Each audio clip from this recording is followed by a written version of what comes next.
The emergency alarm cut through the silence of Westbridge University's chemistry department like a blade through glass. Dr. Elena Vasquez stood frozen in the faculty parking lot, her keys still dangling from her fingers, watching as hazmat teams swarmed the building she had been forbidden to enter for 3 months. Through the reinforced windows of Laboratory 7, she could see the unmistakable yellow glow of sodium vapor lights, reflecting off something that shouldn't exist on a university campus, something that made her stomach clench with recognition and dread. Before we jump back in, tell us where you're tuning in from, and if this story touches you, make sure you're subscribed, because tomorrow I've saved something extra special for you. The incident report crackling through the emergency scanner in a nearby security vehicle confirmed her worst fears. Chemical weapon detected, unknown compound, evacuation radius expanding, all personnel maintain distance. Elena's breath caught in her throat. She knew exactly what they had found in there, because she had tried to warn them about it weeks ago. Before they banned her, before they branded her a troublemaker, before they decided her expertise was less valuable than their precious departmental politics. Now people were going to die unless someone acted fast, and despite everything they had done to silence her, Elena was still the only person within 50 miles who understood the molecular structure of what was cooking inside that lab. The morning that everything changed had started like any other Tuesday in Elena's carefully ordered world. She arrived at Westbridge University at precisely 7:15, her thermal coffee mug in one hand and a stack of peer-reviewed journals tucked under her arm. The autumn air carried the familiar scent of burning leaves and the distant hum of undergraduate life stirring to consciousness across campus. Elena had been making this same walk for 6 years, ever since completing her postdoctoral fellowship in chemical defense research at the Centers for Disease Control. Laboratory 7 occupied the corner of the chemistry building's 3rd floor, its windows facing east toward the rising sun. Elena preferred the morning light for her most delicate work. Something about the clean angles of dawn helped her think more clearly about molecular bonds and reaction pathways. She swiped her access card at the security panel, listening for the familiar click of the magnetic lock disengaging. Nothing happened. Elena frowned and tried again, pressing the card more firmly against the reader. The red light blinked twice, then stayed red. Her stomach tightened with the first flutter of unease. She had used this card yesterday without any problems. She tried a 3rd time, holding the card steady for several seconds. Still nothing. Dr. Harrison Blackwood's voice echoed down the hallway behind her, sharp and deliberately loud enough to carry. Elena didn't need to turn around to know he was approaching with his usual entourage of graduate students and department administrators. Blackwood had been the department chair for 8 years, a position he had secured more through political maneuvering than scientific achievement. His research focused on theoretical applications of organic synthesis, work that looked impressive on grant applications but rarely translated into anything useful in the real world. Elena kept her back to the approaching group and tried her card once more. The reader remained stubbornly red. "Having trouble with your access, Dr. Vasquez." Blackwood's tone carried just the amount of false concern to mask what Elena suspected was satisfaction. She finally turned to face him, keeping her expression neutral despite the growing certainty that this was no technical glitch. Blackwood stood 3 feet away, his arms crossed over his expensive suit jacket. 2 graduate students flanked him, both looking uncomfortable but unwilling to meet Elena's eyes. Behind them, Dr. Margaret Chen, from the university's legal department, held a manila folder against her chest like a shield. "My card seems to be malfunctioning," Elena said evenly. "I'll need to contact security to resolve the issue." "I'm afraid that won't be necessary." Dr. Chen stepped forward, opening the folder with practiced efficiency. "Dr. Vasquez, by order of the University Administration and the Department Review Board, your access to all laboratory facilities has been suspended, pending a formal investigation into allegations of research misconduct." The words hit Elena like a physical blow, but she kept her voice steady. "What allegations?" Blackwood cleared his throat, clearly relishing the moment. Multiple faculty members have expressed concerns about your unauthorized experiments involving prohibited chemical compounds. There are also questions about your collaboration with external agencies without proper departmental oversight. Elena felt the blood drain from her face. The unauthorized experiments he was referring to were her attempts to synthesize antidotes for nerve agents, work she had been conducting in partnership with the Department of Homeland Security. Everything had been properly documented and approved through the appropriate channels, or so she had thought. The collaboration with external agencies was her ongoing consulting work with the CDC, helping them prepare for potential chemical attacks on civilian targets. Those experiments were fully authorized, Elena said, her voice gaining strength. I have documentation for every procedure, every compound, every safety protocol. The work I'm doing could save lives. That may be, Dr. Chen interjected, but the proper procedures weren't followed for declaring potential dual-use research. The university has strict policies about work that could be classified as weapons development. Elena stared at her in disbelief. Weapons development? I'm creating antidotes. I'm working on defensive measures to protect people from chemical attacks. How is that weapons development? Blackwood shook his head with an expression of disappointed authority.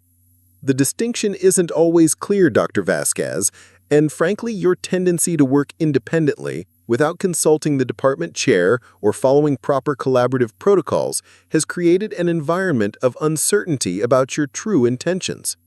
The accusation hung in the air like a toxic cloud.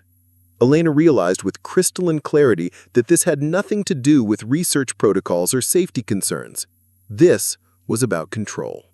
Blackwood had been trying to insert himself into her CDC consulting work for months, angling for a piece of the federal funding that came with her security clearance. When Elena had politely but firmly declined to include him in projects he wasn't qualified for, he had apparently decided to remove her from the equation entirely. I want to see the specific allegations. I want to know who made these complaints and what evidence they're based on. That information will be made available through the appropriate channels during the investigation process. In the meantime, you're required to surrender your laboratory keys, access cards, and any university property in your possession.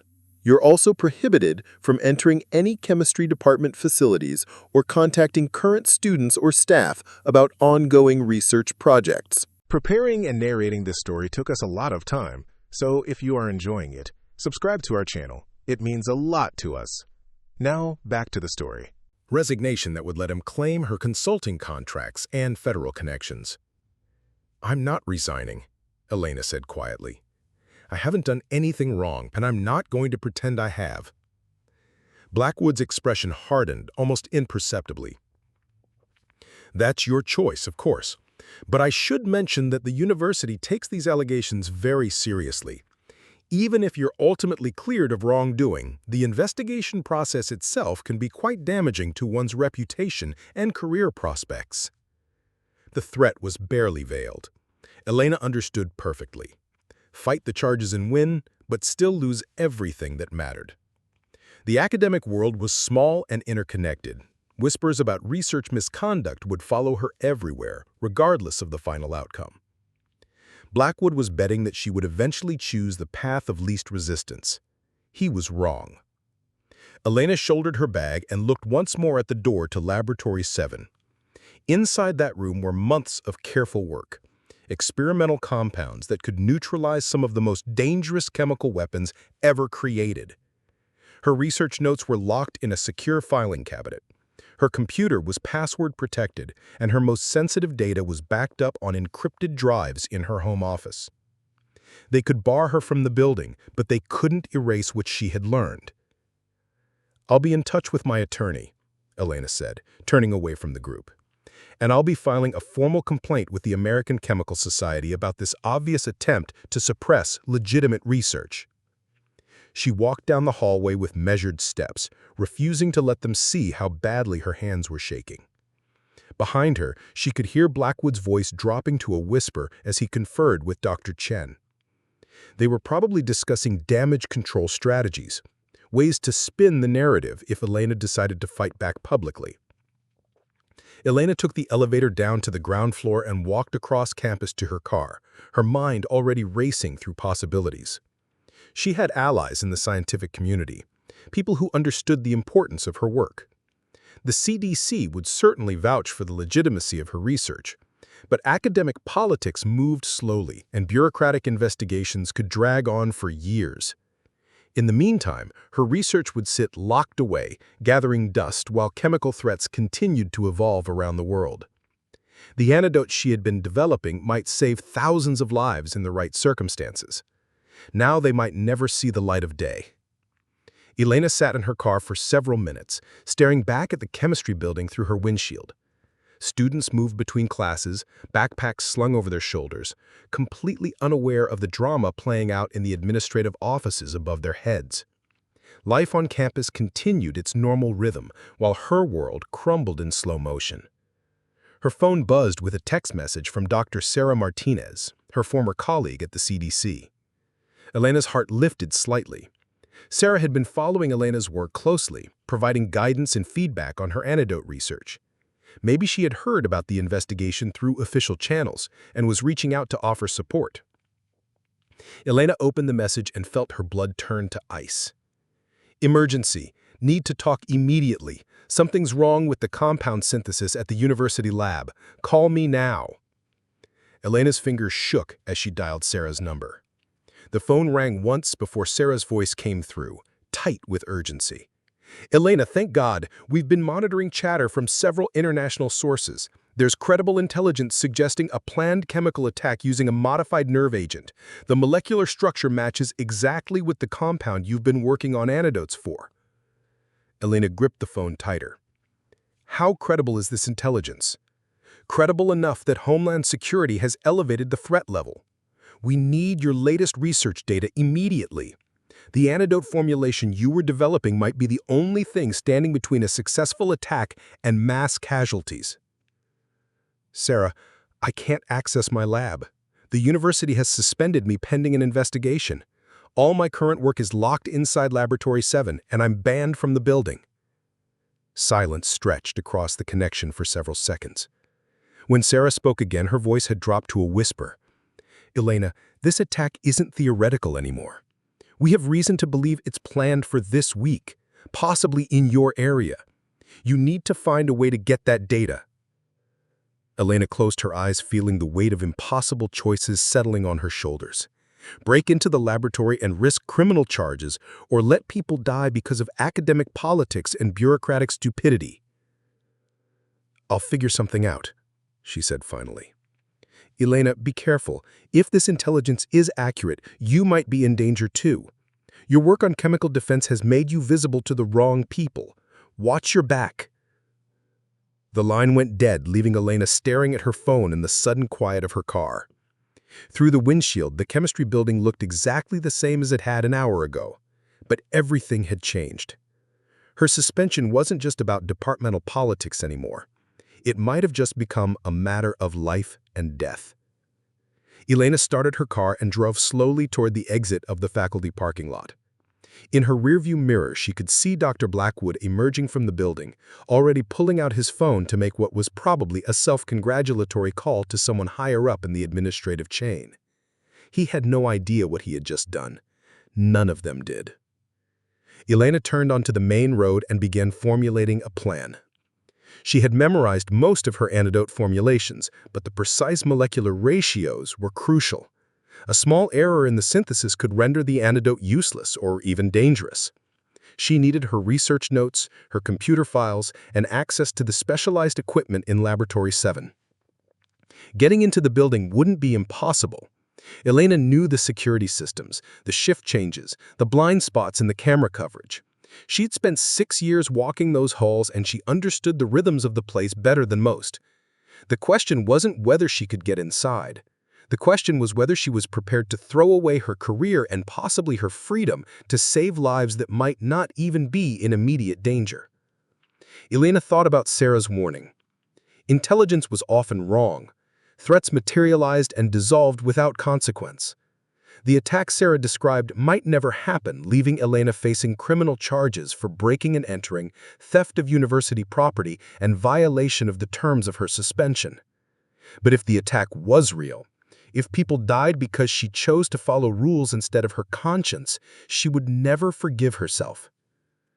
Elena drove home through the familiar streets of her neighborhood, past the coffee shop where she bought her morning coffee, past the park where she sometimes walked on weekends to clear her head.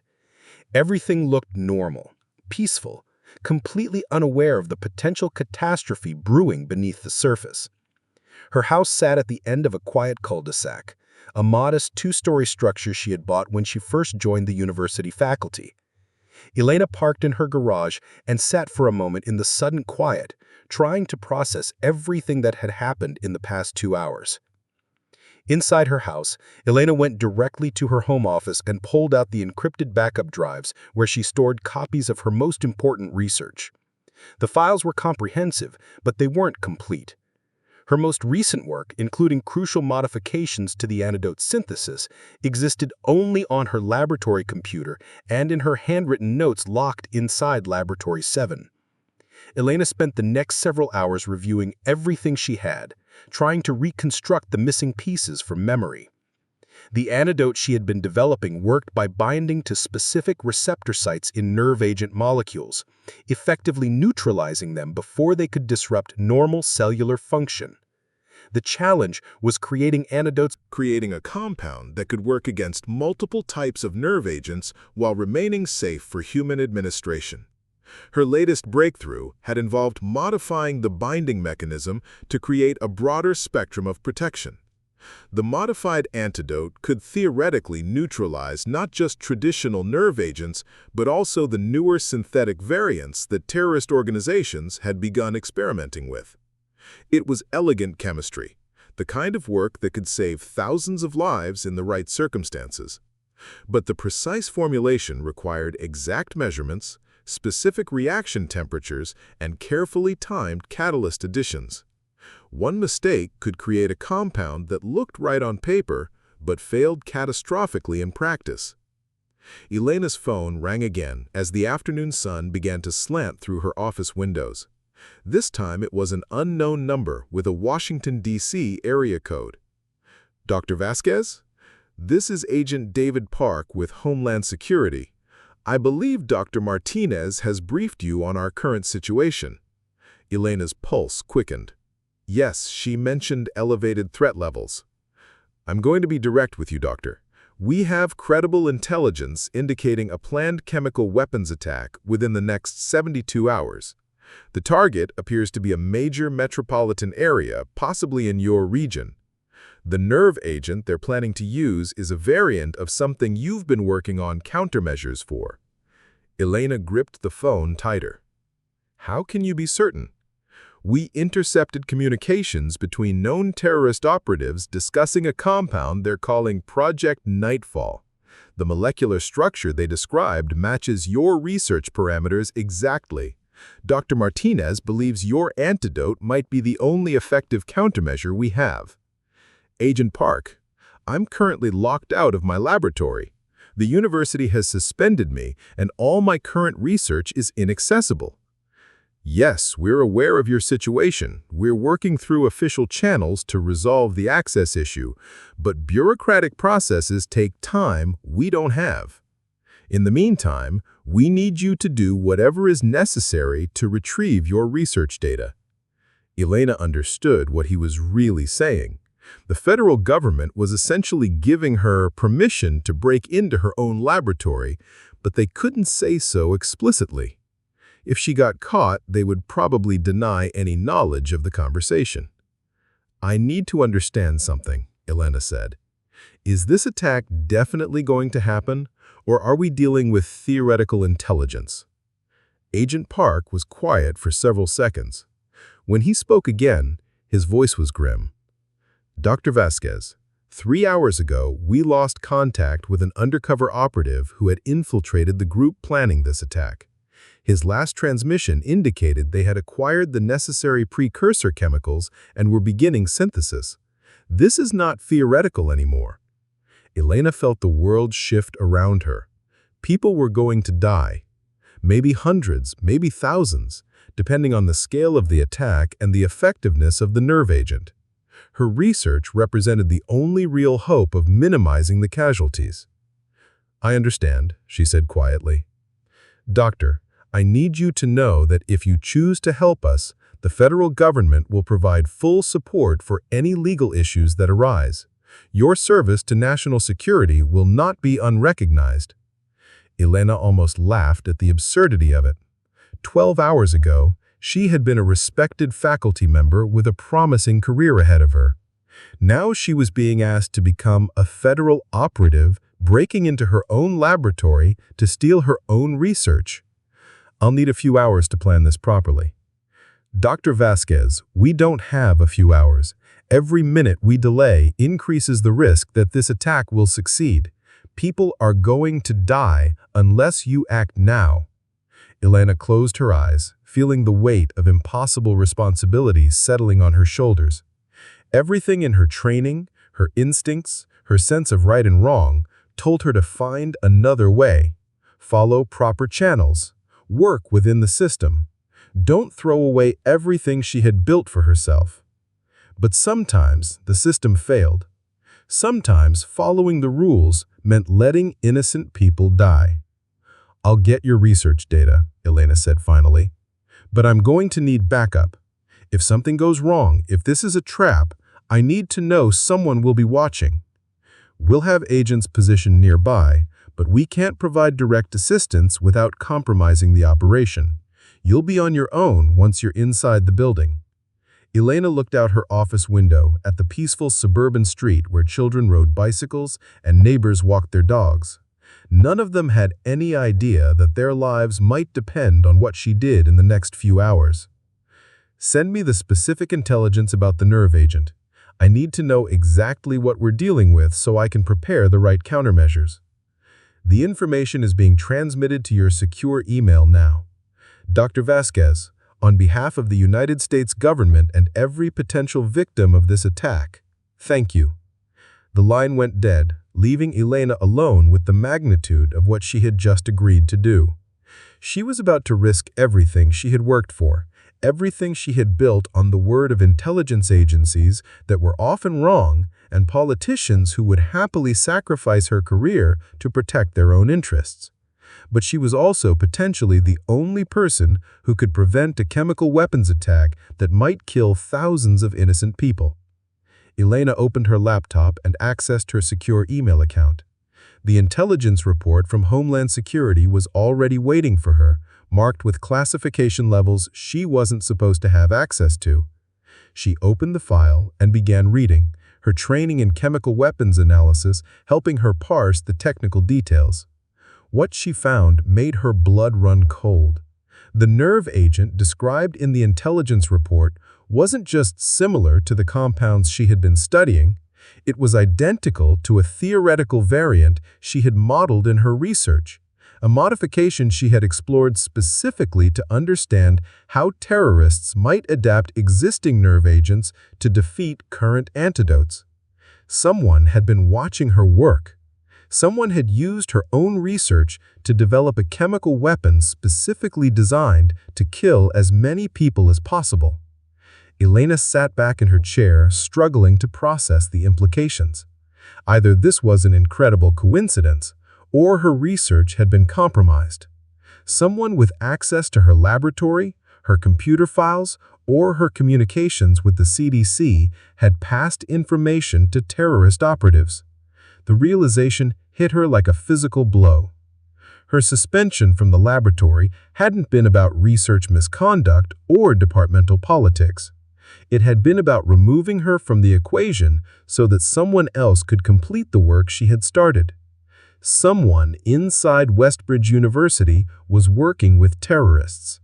Elena's hand shook as she reached for her phone to call Agent Park back, but before she could dial, her doorbell rang. She froze, listening to the sound echo through her house. She wasn't expecting visitors, and the timing was too convenient to be a coincidence. Elena crept to her front window and peered through the blinds. A delivery truck sat in her driveway, and a man in a brown uniform stood on her front porch holding a package. Everything looked normal, but Elena's instinct screamed danger. She had spent too many years studying chemical weapons and terrorist tactics to believe in convenient coincidences. Elena grabbed her car keys and her laptop bag, stuffing the encrypted drives into a hidden pocket.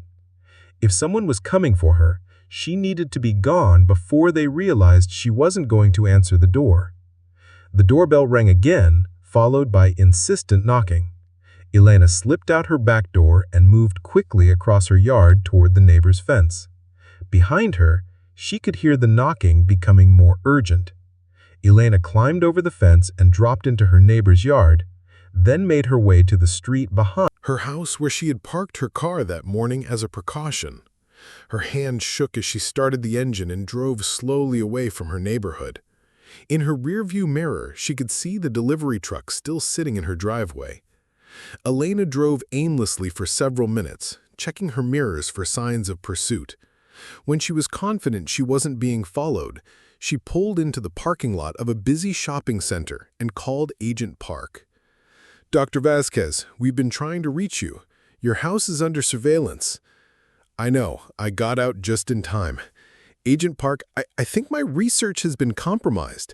The nerve agent you described matches work I did months ago, theoretical modeling that I never published. Someone with access to my files has been feeding information to the terrorists." "That's consistent with what we suspected. We believe there's a security breach at your university, possibly involving someone in your department. Right now, you're the only person we can trust with this information." Elena felt sick. How do I know I can trust you? How do I know this isn't part of whatever's happening?" "Because if we wanted to eliminate you, Dr. Vasquez, we wouldn't be having this conversation. We need your expertise, and we need it now. The attack is planned for tomorrow morning." "Tomorrow morning?"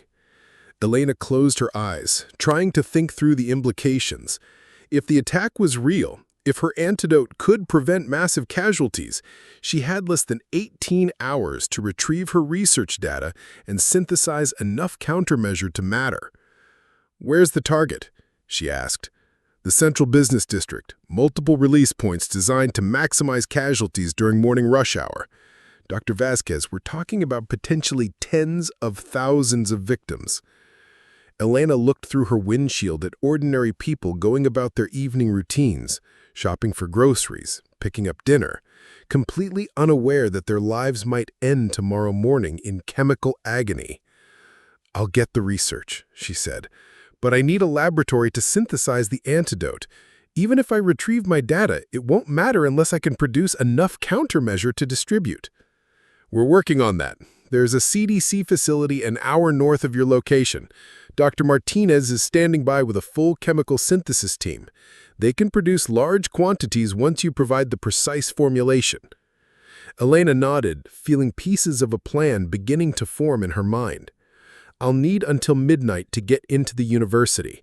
The building will be mostly empty and security shifts change at 11:30. "Dr. Vasquez, be very careful. If someone inside the university is working with the terrorists, they might be expecting you to try something like this." Elena almost laughed. "Agent Park, 12 hours ago, I was a chemistry professor, worried about tenure committees and research grants. Now I'm apparently some kind of secret agent trying to prevent a terrorist attack. I'm way past careful." She ended the call and sat in her car for several more minutes, watching people move through the parking lot. Normal people living normal lives, trusting that someone else would keep them safe from the dangers they couldn't see or understand. Tomorrow, Elena would find out if she was worthy of that trust. Carefully, each digit feeling like a small betrayal of the institution that had trained and employed her. When the lock disengaged, she pushed the door open and stepped into the laboratory that had been her professional home for 6 years. The familiar sense of chemical reagents and purified air greeted her like old friends. Laboratory 7 was equipped with state-of-the-art synthesis equipment, spectroscopic analyzers, and containment systems designed to handle the most dangerous chemical compounds safely. Elena had spent countless hours at these workbenches, pursuing research that balanced theoretical chemistry with practical applications for national security. Her computer workstation sat in the far corner, its multiple monitors dark but still humming with electrical activity. Elena approached it carefully, listening for any sounds that might indicate motion sensors or automated recording systems. She had helped design the laboratory's security protocols, which gave her advantages, but also meant that any breach would be thoroughly documented if discovered. Elena powered up her workstation and entered her password, hoping that her access credentials hadn't been completely purged from the system. The login screen accepted her authentication, and her desktop appeared with all its familiar shortcuts and file arrangements. She felt a moment of relief, followed immediately by urgency. Every second she spent in the laboratory increased her risk of discovery. She navigated quickly to her research files, locating the directories containing her latest work on nerve agent antidotes. The files were large, containing detailed molecular models, synthesis protocols, and experimental data accumulated over months of careful work. Elena began copying everything to a high-capacity storage device, watching the progress bar crawl forward with agonizing slowness. While the data transfer continued, Elena moved to her laboratory notebook collection, searching for the handwritten records that contained her most recent breakthrough discoveries. Academic researchers maintained detailed physical notes as backup for their digital work, and Elena's notebooks represented years of meticulous observation and analysis. She found the volumes containing her latest antidote research and stuffed them into her bag alongside the storage device. A sound in the hallway made Elena freeze. Footsteps, measured and deliberate, approaching from the direction of the elevator bank. She quickly shut down her computer and moved away from the workstation, looking for hiding places within the laboratory. The footsteps grew closer, accompanied by the soft squeak of rubber soles on polished linoleum.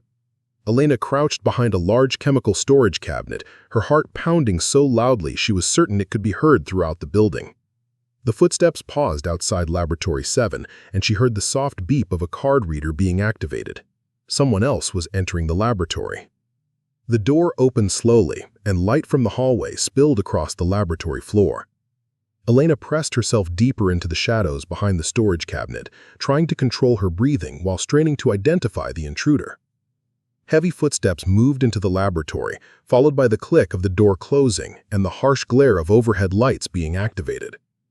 Dr. Harrison Blackwood's voice cut through the silence like a blade. "I know you're in here, Elena. There's no point hiding." Elena's blood turned to ice. Blackwood's presence in the laboratory after midnight couldn't be coincidental. Either he was working with campus security to catch her in the act of breaking and entering, or his involvement in her suspension ran deeper than simple academic politics. "Your break-in was detected the moment you entered the building," Blackwood continued, his voice carrying the same patronizing tone he used during faculty meetings. "Motion sensors, heat signatures, even your computer login was flagged by security monitoring systems. Did you really think you could just walk in here and steal university property without consequences?" Elena remained hidden, her mind racing through possibilities. If Blackwood was working with security, why hadn't they called police? Why was he confronting her alone instead of waiting for backup? Something about the situation felt wrong, dangerous in ways that went beyond simple criminal charges. "I have to admit, I'm impressed by your dedication," Blackwood said, moving deeper into the laboratory. "Even after suspension, even after explicit warnings about the consequences of violating university policy, you still couldn't resist meddling in research that doesn't concern you." Elena heard him approaching the area where she was hiding, his footsteps slow and methodical. She needed to move, to find a better hiding place or a way to escape the laboratory entirely. But any movement would reveal her position, and she still didn't understand what Blackwood was really doing here. "The interesting thing about your research, Elena, is how perfectly it aligns with certain contemporary security concerns. Your work on nerve agent antidotes demonstrates a remarkably prescient understanding of threats that haven't yet materialized in the public sphere. One might wonder how you acquired such specific knowledge about chemical weapons that don't officially exist." Elena's stomach clenched with understanding. Blackwood wasn't just involved in her suspension. He was the security breach that Agent Park had mentioned. Someone inside the university was feeding information to terrorist operatives, and that someone was the department chair who had access to everyone's research, everyone's communications, everyone's federal connections. Of course, there are people who would pay handsomely for detailed information about chemical defense research, especially research conducted in partnership with government agencies. Your consulting work with the CDC and Homeland Security has opened doors to remarkably valuable intelligence. Elena realized with crystalline clarity that her suspension had been designed to flush her out. Blackwood had removed her from the laboratory, knowing that she would eventually try to retrieve her research if the situation became desperate enough. He had been waiting for her to make exactly this move, and now she was trapped in a confined space with a man who had been systematically betraying national security for personal gain.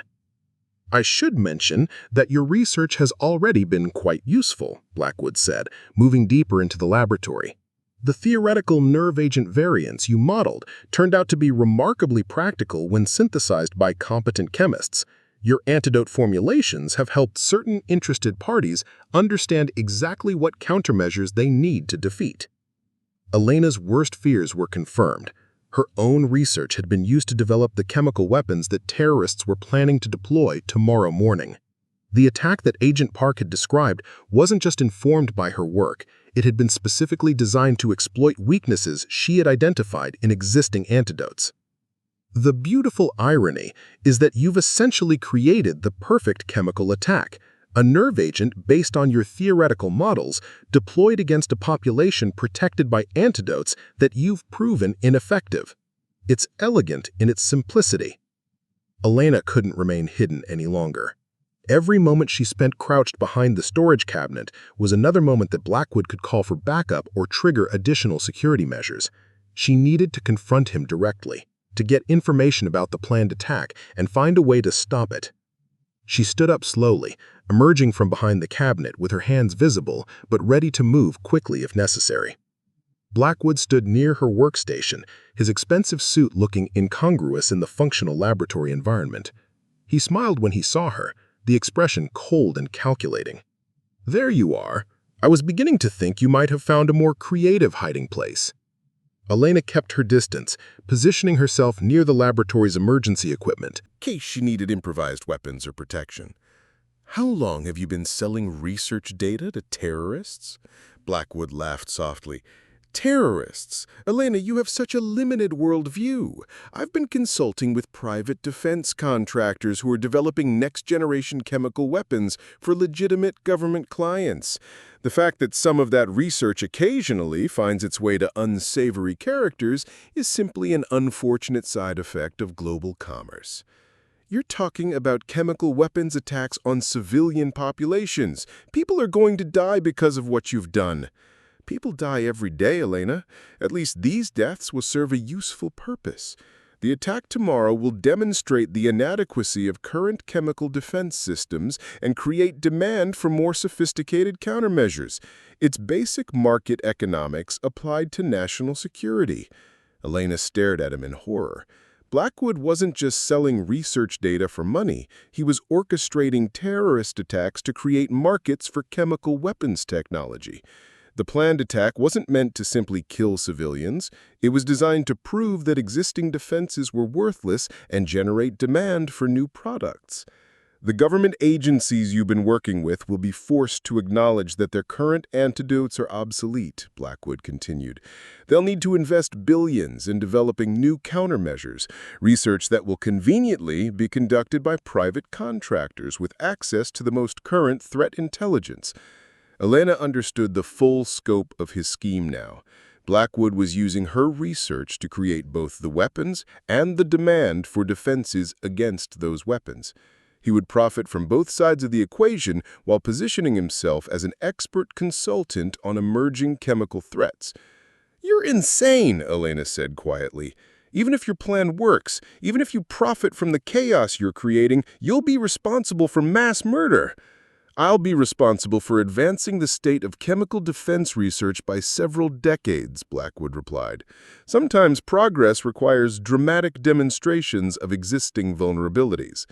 Elena began moving slowly toward the laboratory door, keeping her eyes on Blackwood while trying to appear non-threatening. She needed to escape the building and contact Agent Park with information about the real scope of the conspiracy. Blackwood wasn't just a security breach, he was actively orchestrating the attack.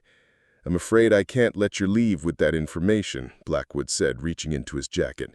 "Your tendency to interfere with legitimate business arrangements has become problematic." Elena saw the flash of metal in his hand and dove sideways as the gunshot echoed through the laboratory. Glass shattered behind her as the bullet struck her chemical storage cabinet, releasing the sharp smell of broken reagent bottles. She rolled behind a workbench and scrambled toward the emergency shower system, her mind racing through defensive options.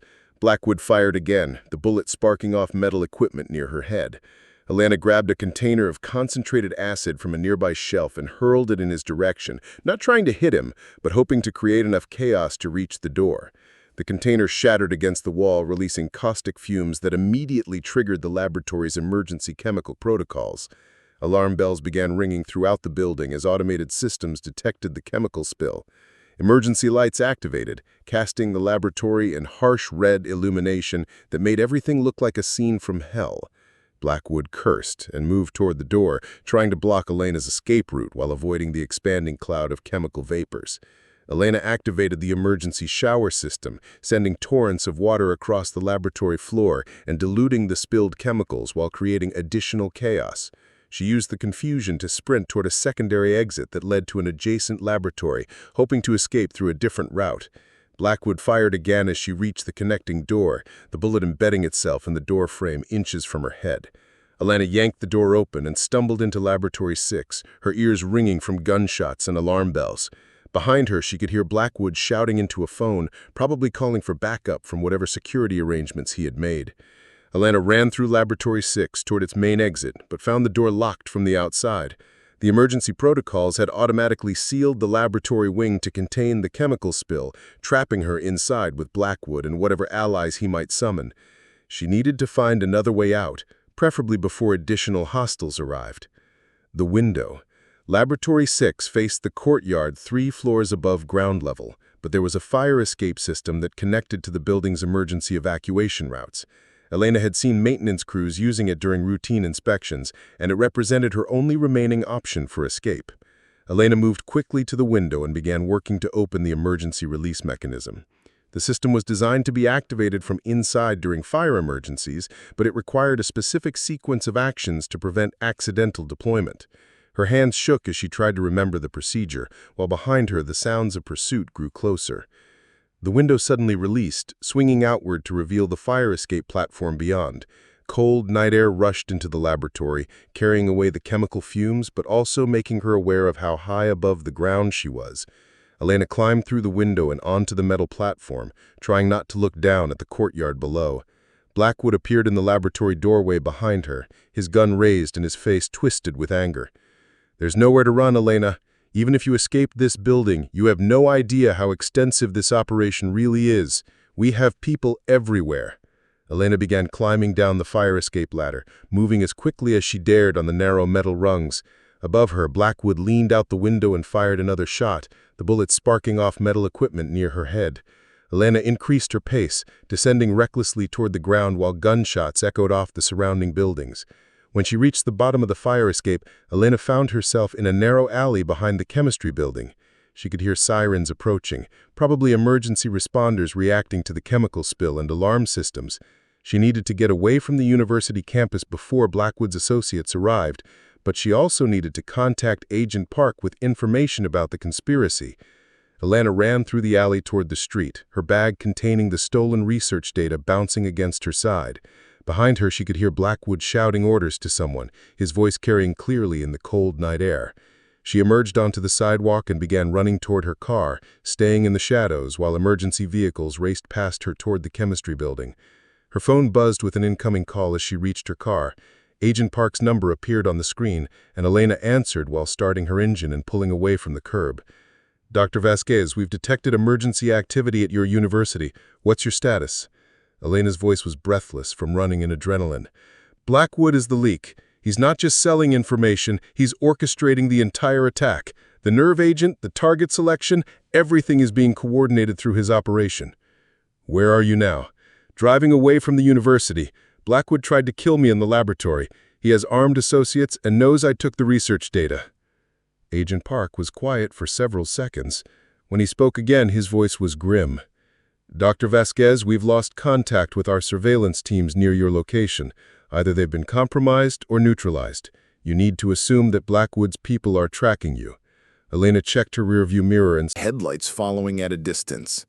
The vehicle had appeared shortly after she left the university area, and it was maintaining exactly the right speed and spacing to conduct surveillance without being obvious.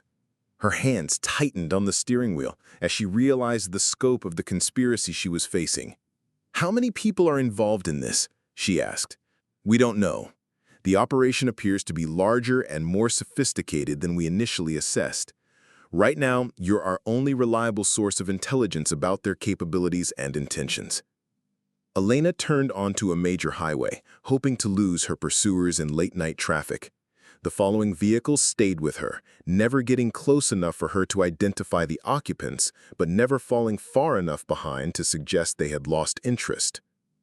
"Agent Park, I have the antidote formulations, but they're not complete. I need access to a properly equipped laboratory to synthesize the final compound. Without that, the research data is just theoretical." "We're working on that. Dr. Martinez is standing by at the CDC facility, but we need to get you there safely first.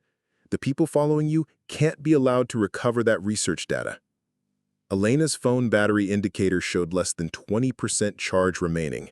She needed to conserve power for essential communications, but she also needed to stay in contact with Agent Park as the situation developed. "I'm going to try to lose my tail and head north toward the CDC facility," Elena said. "If you don't hear from me within 2 hours, assume they've caught me."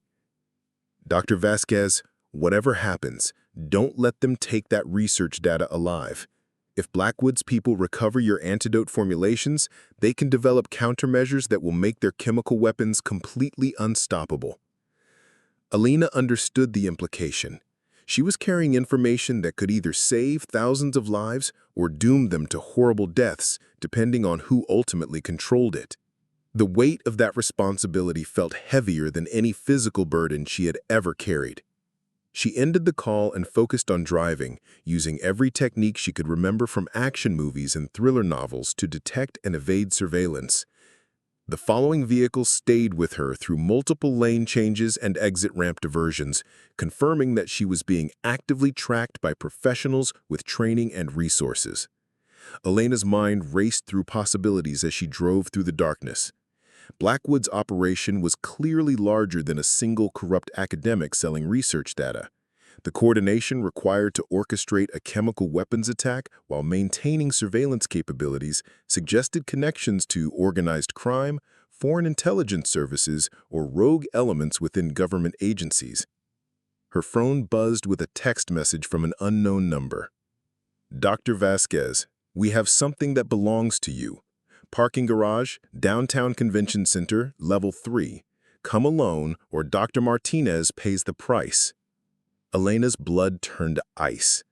Sarah Martinez was her closest colleague at the CDC, the person who had first warned her about the terrorist threat. If Blackwood's people had captured Sarah, they were using her as leverage to recover the research data. Elena knew it was a trap. Walking into that parking garage alone would almost certainly result in her death and the recovery of the antidote formulations by the people planning to deploy chemical weapons against civilian populations.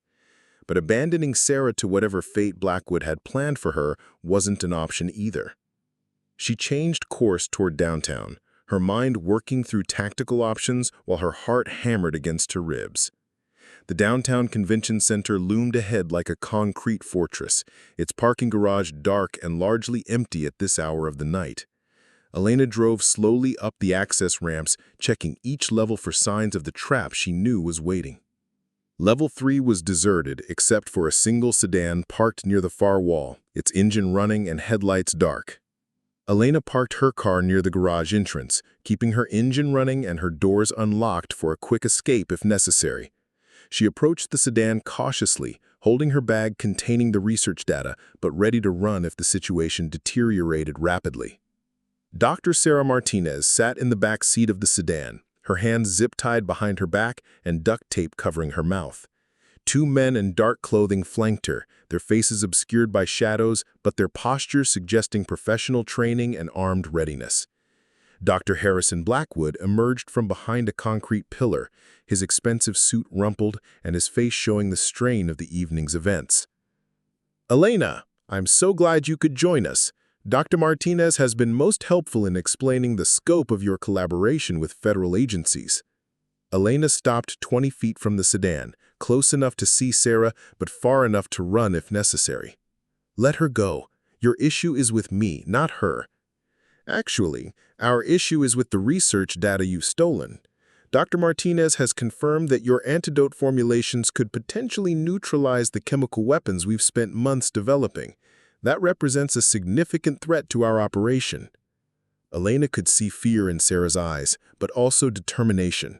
Sarah was trying to communicate something, using subtle head movements and eye contact to convey information despite the tape covering her mouth. "What do you want?" Elena asked. "The research data, obviously, and your assurance that no copies exist anywhere else.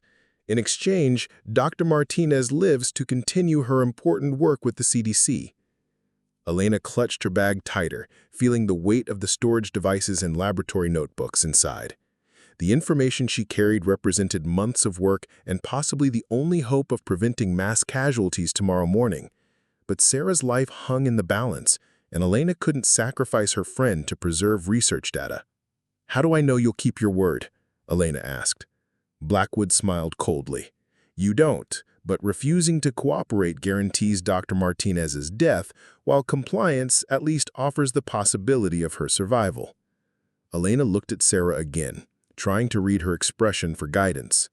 Sarah was shaking her head almost imperceptibly, trying to communicate that Elena shouldn't give up the research data, regardless of the consequences. "I need proof that she's unharmed," Elena said, stalling for time while she tried to think of alternatives. One of the men in the sedan reached for Sarah, but she suddenly jerked forward and bit down hard on something. Elena heard a small pop, followed immediately by the hiss of escaping gas. Sarah had activated some kind of chemical device, filling the sedan with what looked like smoke or vapor. The men in the car began to cough and scrambled to get out, while Sarah used the distraction to work her hands free from the zip ties. Elena realized that Sarah had been carrying some kind of emergency chemical defense device, probably standard equipment for CDC personnel working with dangerous pathogens. Elena ran toward the sedan as chaos erupted around her. Sarah kicked open the car door and stumbled out, still coughing from whatever chemical she had released, but moving under her own power. The two men were on the ground, retching and temporarily incapacitated by the gas. "Run, Elena! It's tear gas, but it won't last long," shouted Sarah, her voice hoarse but clear.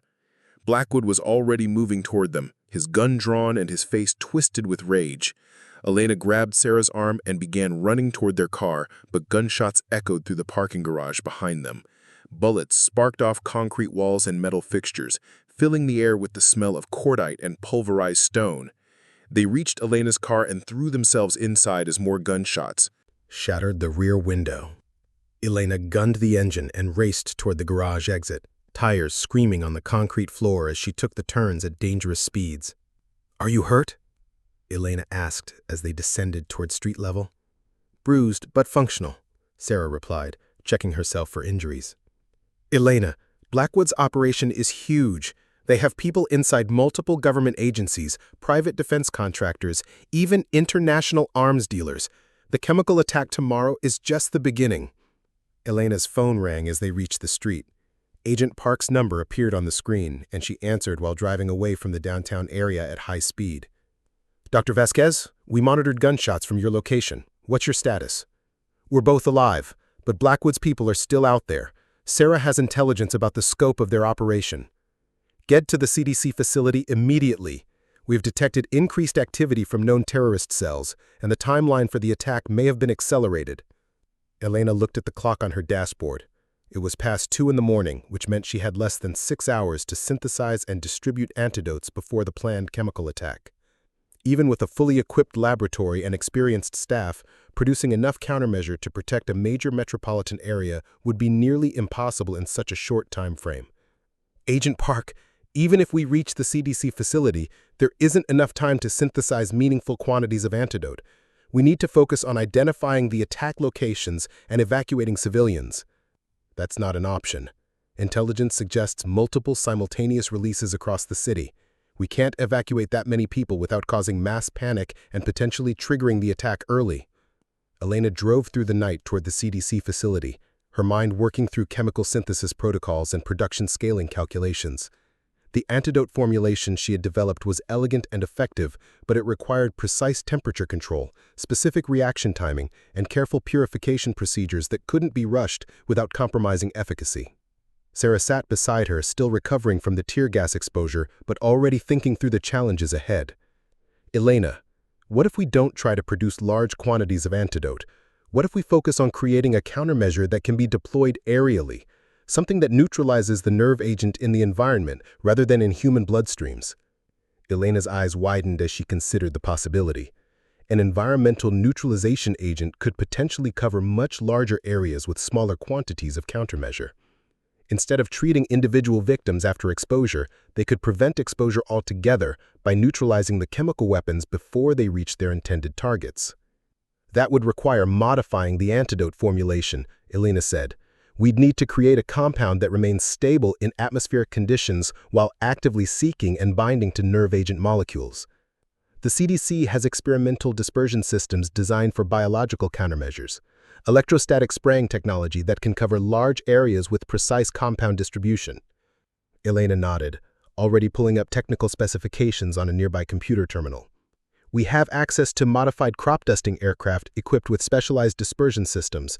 The challenge is calculating coverage patterns and dispersal rates to ensure effective neutralization without causing secondary contamination. Elena began sketching modifications to her antidote formulation, working through the chemical engineering challenges of maintaining molecular stability while enabling atmospheric distribution. The original compound had been designed to work in human bloodstream conditions, with specific pH levels and temperature ranges that wouldn't exist in open-air environments. "We need a carrier compound," Elena said, her pencil moving rapidly across the paper. "Something that keeps the active ingredients stable during flight and dispersal, but breaks down quickly once it contacts the nerve agent or reaches ground level." "Biodegradable polymer microspheres," Morrison suggested. "We use them for controlled-release pharmaceutical applications. They can be engineered to dissolve under specific environmental conditions while protecting the active compounds during transport." Elena looked up from her calculations, feeling pieces of the solution beginning to coalesce in her mind. That could work. Encapsulate the antidote molecules in microspheres designed to rupture when they encounter the specific chemical signatures of the nerve agent. The carrier protects the antidote during dispersal, then releases it exactly where it's needed. The three women worked with intense focus, combining Elena's antidote research with Morrison's production expertise and Sarah's knowledge of countermeasure deployment systems. Around them, technicians prepared synthesis equipment and began preliminary production runs of carrier compounds, while engineers calibrated dispersal systems for the modified aircraft. Elena's phone buzzed with an incoming call from Agent Park. She answered while continuing to work on chemical calculations, trying to balance multiple complex tasks simultaneously. "Dr. Vasquez, we've identified the attack locations through signals intelligence. Multiple coordinated releases are planned across the downtown business district, specifically targeting areas with maximum civilian density during morning rush hour." Elena felt her stomach clench. How many release points?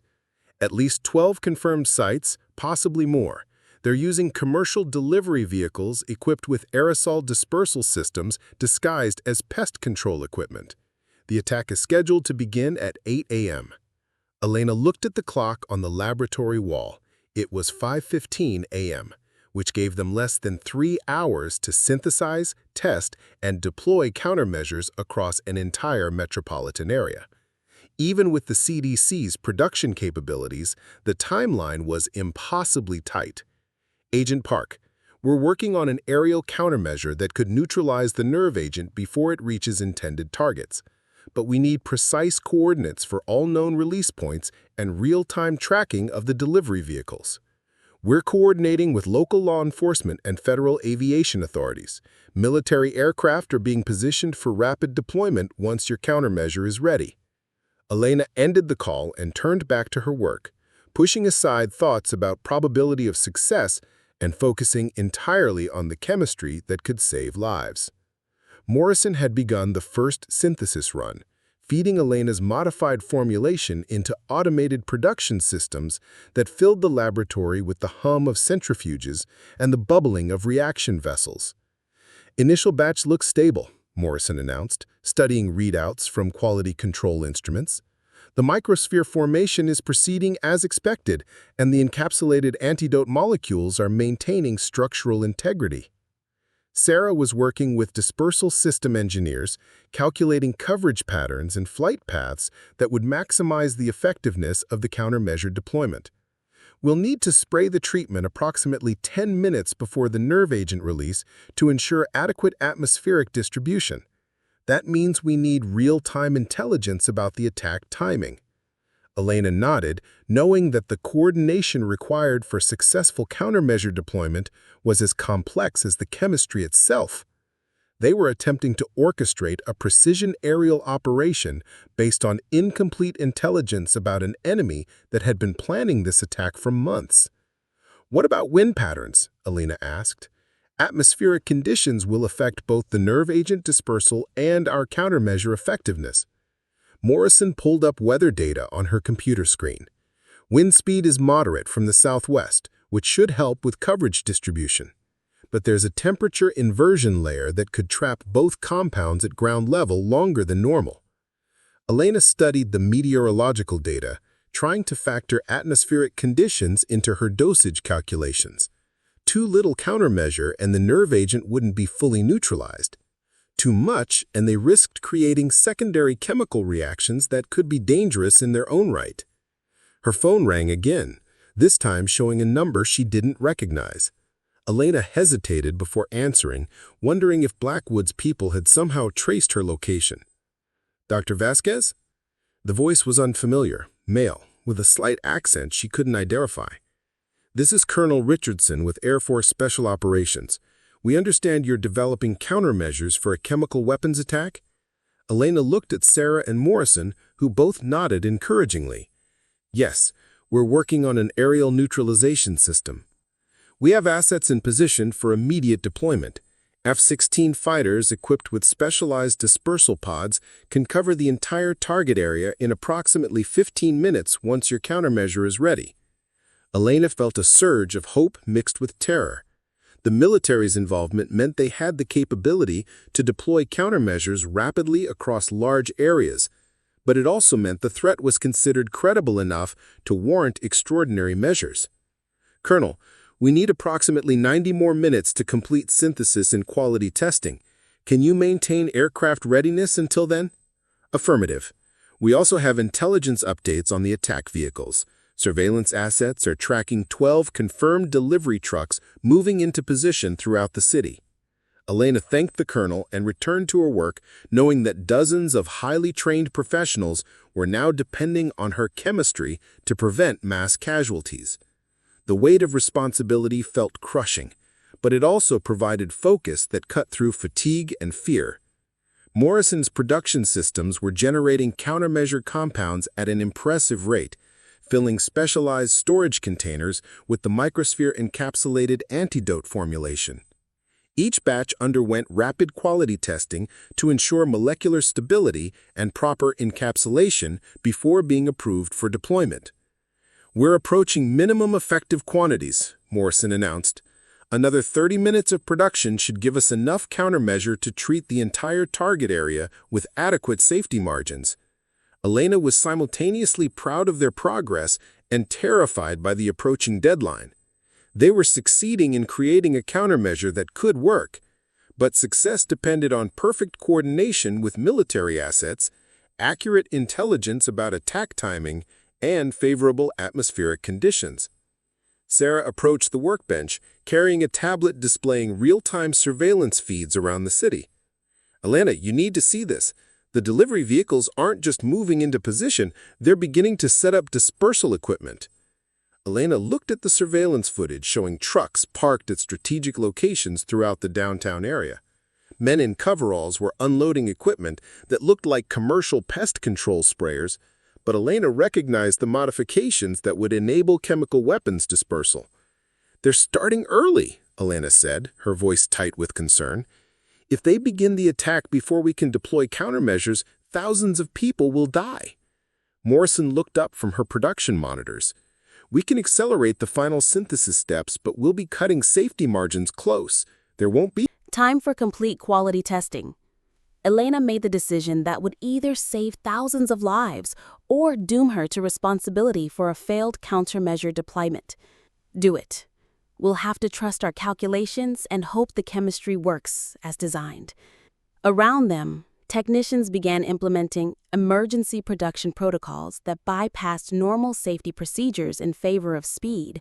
Elena watched reaction progress indicators climbing toward completion while trying not to think about the consequences of chemical errors at this scale. Her phone buzzed with a text message from Agent Park. "Attack vehicles are moving to final positions. Estimate 20 minutes until nerve agent deployment begins." 20 minutes. Elena looked at Morrison's production timeline and realized they were going to be cutting the timing impossibly close. Even if the synthesis completed on schedule, transferring the countermeasure to aircraft and positioning them for deployment would require perfect coordination. "Colonel Richardson, this is Dr. Vasquez. We need immediate pickup for countermeasure compounds. The attack timeline has accelerated."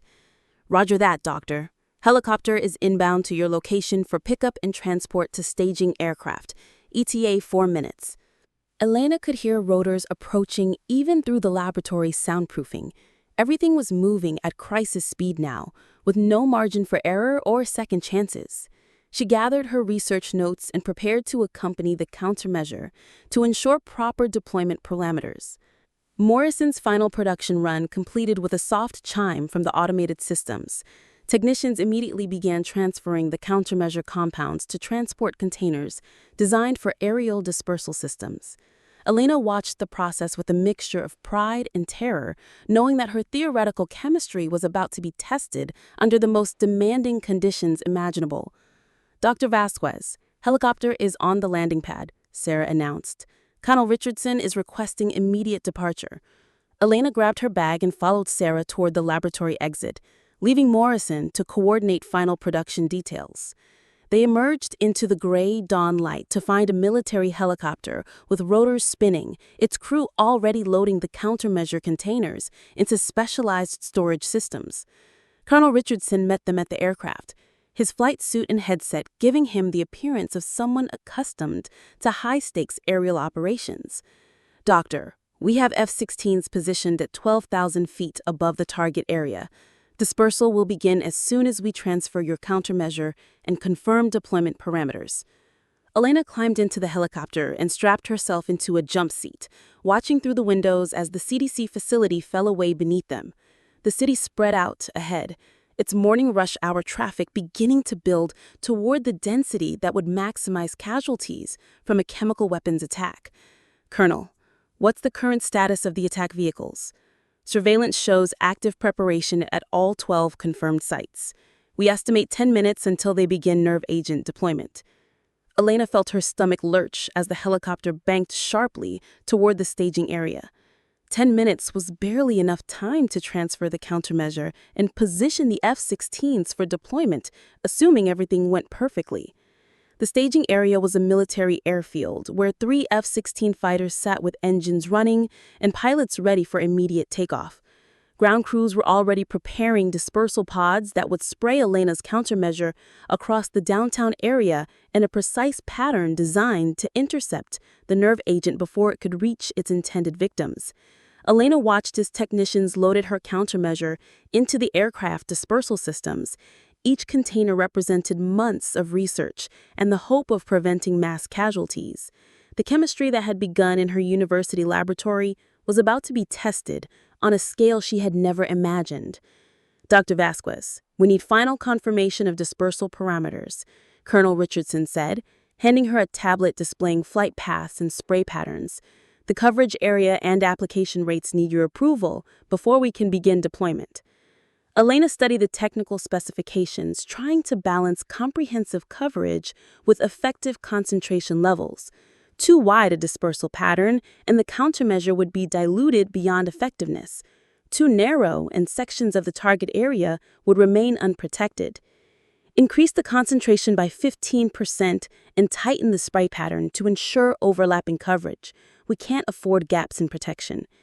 Colonel Richardson relayed the modifications to the ground crews, who immediately began adjusting the dispersal systems. Elena watched the preparations with growing tension, knowing that lives depended on decisions she was making based on theoretical calculations and limited testing. All aircraft ready for immediate deployment, came the radio transmission from the lead F-16 pilot, awaiting final authorization. Elena's phone rang with a call from Agent Park. She answered while watching the fighters prepare for takeoff. Dr. Vasquez, surveillance shows the attack vehicles are beginning final preparations. We have approximately 5 minutes before nerve agent deployment begins. Elena looked at Colonel Richardson, who nodded grimly. Tell your pilots to begin deployment immediately. We're out of time. The F-16s rolled down the runway and lifted into the gray morning sky, their exhaust trails cutting through low clouds as they climbed toward dispersal altitude. Elena watched them disappear into the distance, carrying her countermeasure toward a confrontation with chemical weapons that could kill thousands of people. Dispersal aircraft are in position over the target area, beginning countermeasure deployment now. Elena closed her eyes and tried to visualize the chemistry happening in the atmosphere above the city. Her microspheric encapsulated antidote molecules were being released into the air, spreading across downtown areas where delivery trucks were preparing to deploy nerve agent. The success or failure of months of research would be determined in the next few minutes. Dr. Vasquez, Colonel Richardson said quietly, regardless of what happens next, you should know that what you've accomplished here represents some of the most impressive emergency chemistry work I've ever witnessed. Elena appreciated the sentiment, but she couldn't feel any satisfaction until they knew if the countermeasure actually worked. The chemistry was sound in theory, but theoretical chemistry and real-world effectiveness didn't always align perfectly. Her phone buzzed with updates from Agent Park. Countermeasure deployment complete. Attack vehicles are beginning nerve agent release now. Elena held her breath, waiting for reports from the downtown area that would indicate whether her antidotes was successfully neutralizing the chemical weapons or whether they were about to witness a mass casualty event. Initial reports from hazmat teams on the ground. Chemical agent sensors are detecting nerve agent presence, but concentration levels are dropping rapidly. Elena felt a spark of hope. If the nerve agent's concentrations were decreasing, it suggested that her countermeasure was binding to the chemical weapons molecules and neutralizing them as designed. Ground teams report no casualties from chemical exposure. Nerve agent appears to be neutralizing before reaching dangerous concentration levels. Elena's knees went weak with relief. The countermeasure was working. Her chemistry was preventing the nerve agent from reaching levels that could harm civilians, even as terrorist operatives released chemical weapons throughout the downtown area. Dr. Vasquez, Agent Park's voice came through her phone.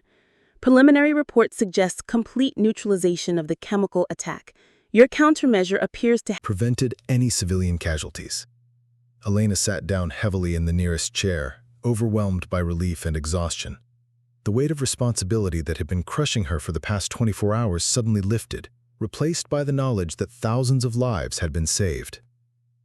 "What about the terrorists?" Elena asked. "Local law enforcement and federal agents are moving to arrest the individuals operating the delivery vehicles. With the chemical attack neutralized, they can be taken into custody without risking exposure to dangerous compounds."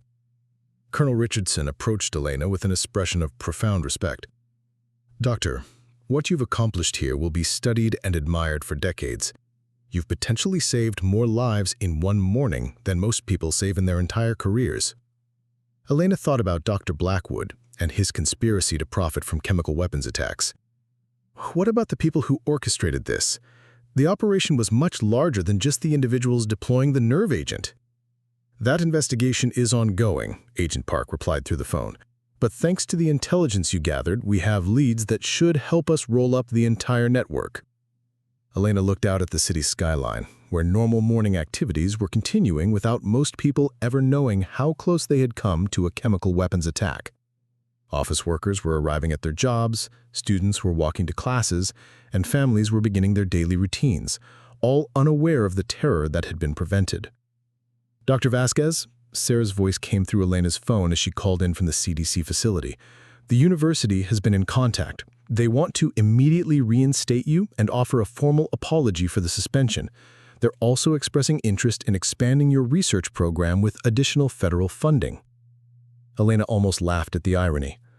24 hours ago, the university had banned her from her own laboratory and threatened to destroy her career.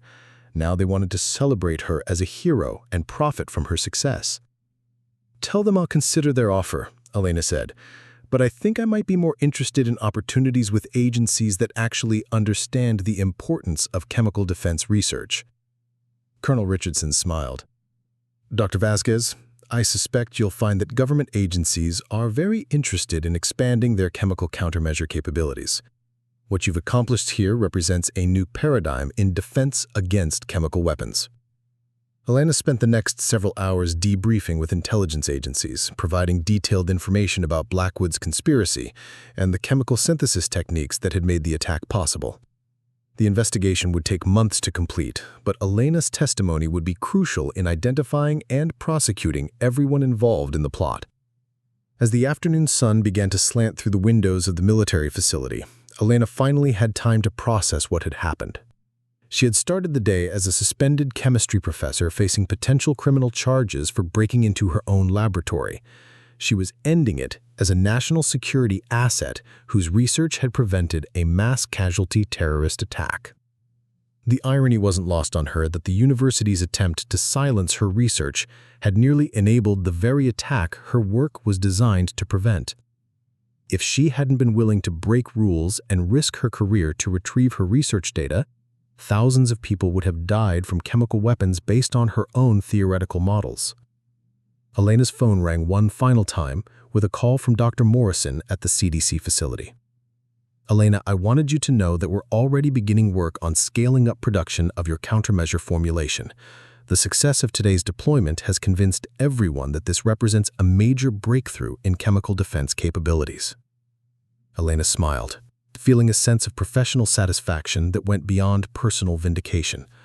Her research would continue to save lives, and the chemistry she had developed under pressure would become a standard tool for protecting civilian populations from chemical weapons attacks. "Dr. Morrison, I'm interested in continuing this work.